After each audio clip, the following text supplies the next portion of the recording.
Assalamualaikum warahmatullahi wabarakatuh. Perkenalkan, saya Cut Galiza Filianira dan teman saya Muntik Cahyati akan menjelaskan tentang paradigma ilmu sosial. General, secara umum pengertian paradigma adalah seperangkat kepercayaan atau keyakinan dasar yang menuntun seseorang dalam bertindak dalam kehidupan sehari-hari. Paradigma dalam hal ini dibatasi pada paradigma pencarian ilmu pengetahuan atau disiplin inquiry paradigm, yaitu suatu keyakinan dasar yang digunakan berbagai kalangan untuk mencari kebenaran realitas suatu ilmu atau disiplin ilmu pengetahuan. Dalam mengembangkan suatu paradigma ilmu, kita harus dapat melihat cara pandang yang menjadi aspek filosofis dan metodologis dalam menemukan ilmu pengetahuan, yaitu dimensi ontologis, dimensi epistemologis, dimensi aksiologis, dimensi retorik, dan dimensi metodologis. Ada 3 paradigma ilmu pengetahuan yang dikembangkan dalam menemukan hakikat realitas atau ilmu pengetahuan, yaitu positivisme, pragmatik atau realisme, dan konstruktivisme. Dalam ilmu sosial perubahan terjadi secara cepat dan dinamis, tergantung pada bukti empiris yang diyakini. Keragaman paradigmatik dapat terjadi karena perbedaan pandangan filosofis. Konsekuensi logis dari perbedaan teori yang digunakan dan sifat metodologi yang digunakan untuk mencapai kebenaran.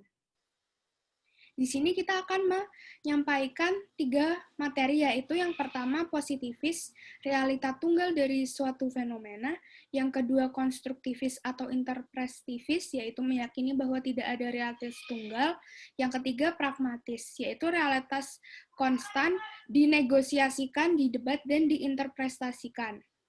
Yang pertama, positivisme, cara berpikir yang memandang ilmu pengetahuan dengan segala cabangnya telah mencakup seluruh objek. Cara berpikir positivisme, yaitu menganggap tidak ada ruang sedikitpun bagi filsafat untuk mengkaji objek tertentu. Tidak ada ruang untuk berfilsafat, kecuali mengkaji hukum-hukum ilmiah yang mengantarkan semua cabang ilmu menjadi kajian yang lengkap, atau dengan menganggap cabang-cabang ilmu itu tunduk pada suatu metode yang mencakup bidang-bidang yang berbeda dari sebuah studi umum. Positivisme. Positivisme dalam kancah filsafat modern bermula dari Auguste Comte. Ia adalah filsuf Prancis yang hidup pada 1798 sampai 1857. Positivisme berorientasi pada realitas. Metode berpikir ini menolak pembahasan mengenai suatu objek yang ada di balik realitas atau yang tidak diketahui secara pasti. Dasarnya adalah akal manusia tidak memiliki kemampuan untuk mengetahui entitas apapun yang di luar alam indrawi atau persepsi dan alam yang tidak kasat mata. Orientasi realitas ini yang kemudian menjadi pangkal positivis logis kontemporer. Yang kedua yaitu konstruktivis. Paradigma konstruktivis memandang realitas kehidupan sosial bukanlah realitas yang natural, tetapi terbentuk dari hasil konstruktif. Karenanya, konsentrasi analis pada paradigma konstruktivis adalah menemukan bagaimana peristiwa atau realitas tersebut dikonstruktif. Dengan cara apa konstruksi itu dibentuk? Dalam studi komunikasi, paradigma konstruktif ini seringkali disebut sebagai paradigma produksi dan pertukaran makna.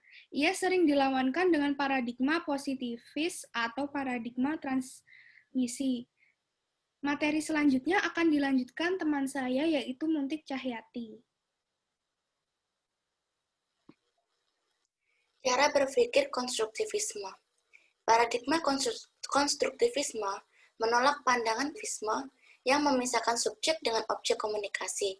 Dalam pandangan konstruktivisme, bahasa tidak lagi hanya dilihat sebagai alat untuk memahami realitas objektif belaka dan dipisahkan dari subjek sebagai penyampai pesan. Konstruktivisme justru menganggap subjek, komunikan atau dekoder sebagai faktor sentral dalam kegiatan komunikasi dan hubungan-hubungan sosial. Next. Yang terakhir yaitu adalah pragmatis.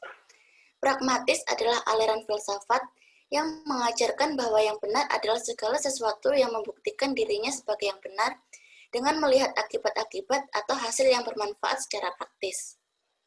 Next.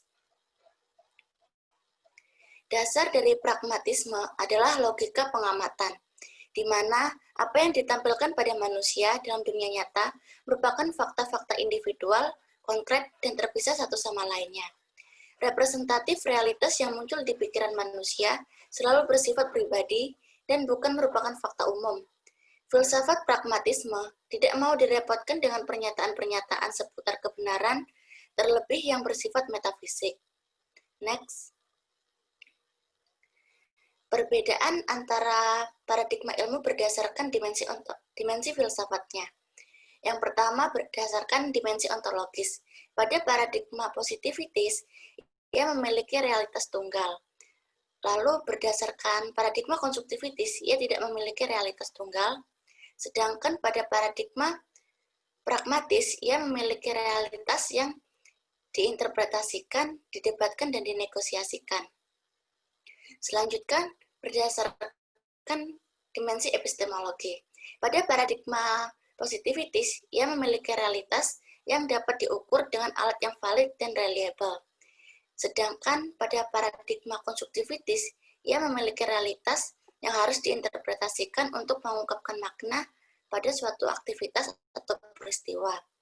Sedangkan pada paradigma pragmatis, ia memiliki realitas yang mampu untuk memecahkan masalah sosial.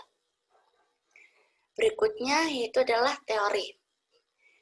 Pada paradigma positivitis, ia memiliki teori agenda setting dan kultivasi.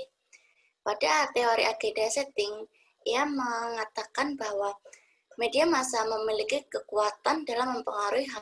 Sedangkan pada teori kultivasi, lebih menekankan pada hal atau media yang dapat mempengaruhi persepsi khalayak terhadap realitas yang sebenarnya. Selanjutnya yaitu adalah teori pada paradigma konstruktivitis.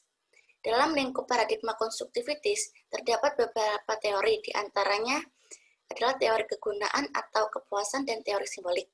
Pada teori kegunaan, mengatakan media berperan aktif untuk memilih dan menggunakan media tersebut.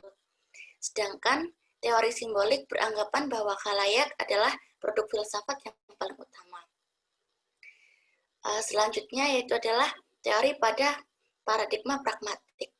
Dalam paradigma pragmatis, praktik sosial adalah metode yang sangat tepat untuk memecahkan masalah sosial. Karena untuk memecahkan masalah sosial, kita butuh untuk terjun langsung untuk meneliti masalah sosial tersebut. Selanjutnya yaitu adalah dimensi metodologi. Dalam paradigma positivitis, penelitian terhadap ilmu sosial menggunakan eksperimen, survei, dan statistik untuk mencari ketelitian objek.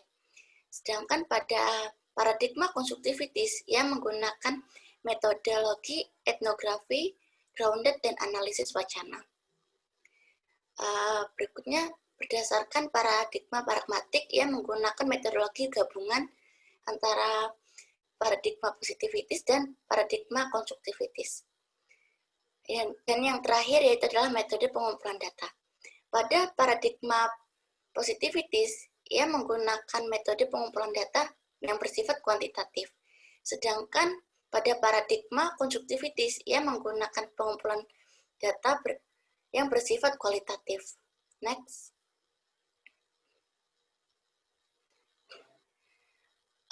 Pada paradigma pragmatis, ia menggunakan metode yang bersifat kombinasi antara metode yang bersifat kualitatif dan kuantitatif. Next.